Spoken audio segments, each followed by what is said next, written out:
I hope they can get this to a broader audience, because it makes a lot of valid points, and it does it in a more entertaining way than usually this subject.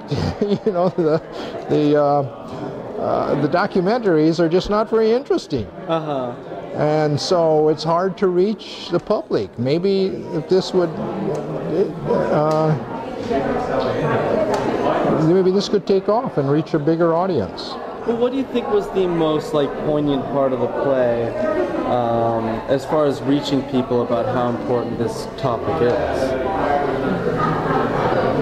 Well, I think it's actually the love of nature. The girl, rather than the ice, you know.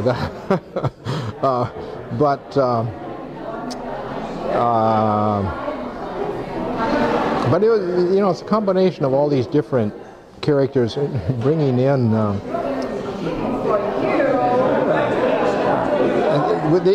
There's quite a bit of realism in the way the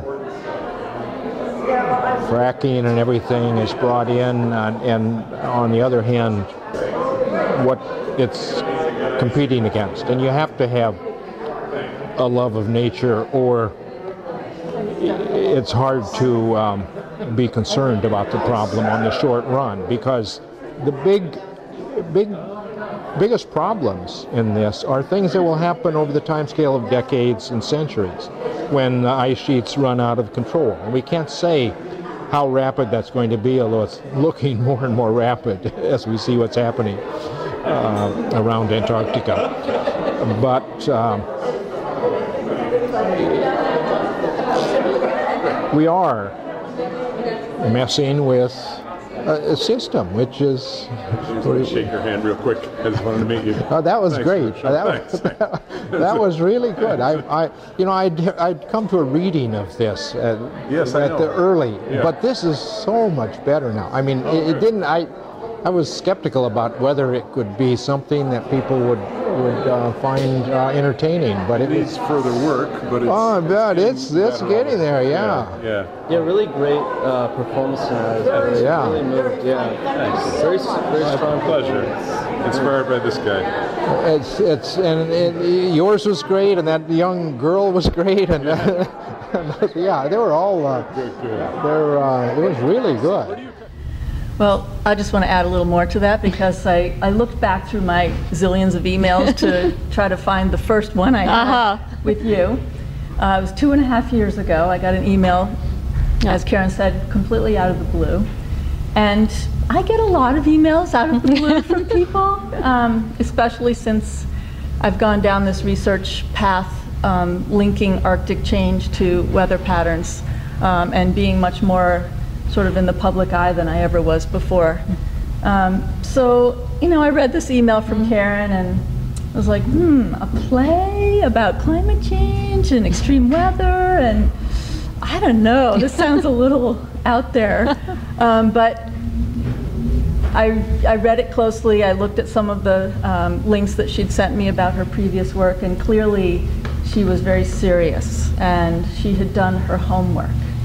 And I think that comes through very strongly in this play, because a lot of what you heard tonight, which I don't know about you, but I am absolutely exhausted. Right, you've been through it again. So much of it is true. And the complexity of these many aspects of the climate system and people and energy and politics and the ecosystem and all of these very complex parts of our society that she wove together in this play in just, I thought, a masterful way. But there is a lot of truth to it, and that's because she did her homework so well. It's just a very impressive play, and I just wish the audience were 50 times bigger. We do too. I just want to thank you all for coming and being so interested. For whatever reason, you know, this is a very important message that Karen is bringing to the public in a way that I think will reach many people. I mean, as you heard in the play, it's hard sometimes for scientists to connect with the public.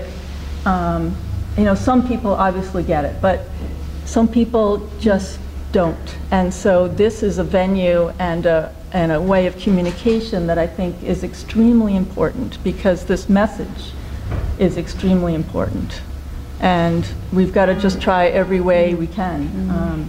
So that's why I think we formed such a bond so quickly through our phone calls. And then I came down here about a year ago, I think, for an early reading of the play. And I must say it's improved. It was great then, but it was even better tonight. And I just want to thank you, Karen, for doing this amazing work. Thank you. Let's